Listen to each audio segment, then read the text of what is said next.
فاسألوا أهل الذكر إن كنتم لا تعلمون.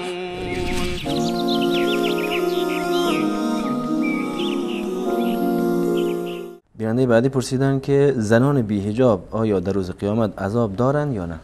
حجاب یکی از دستورات الله متعال هست که الله متعال زنان را دستور داده که در زمانی که در معرض دید انسانهای نامحرم هستند، خارج از منزل می روند، حجاب شرعی و پوشش شرعی خودشون رو در واقع حفظ بکنند، چادری بر سرشون باشه که اندامشون و زیبایی‌هاشون باعث نشود که خودشان یا دیگران را دچار گناه و معصیت بکنند. این مانند دستورهای دیگری که الله متعال داده یک دستوری هست و نادیده گرفتن این دستور و حکم الله متعال یک گناه و معصیت هست مانند گناهان دیگر و قطعا هر کسی در هر موردی معصیتی را انجام بدهد و تخطی بکند از دستورات الله متعال، قطعا الله متعال اون در روز قیامت او را مؤاخذه خواهد کرد.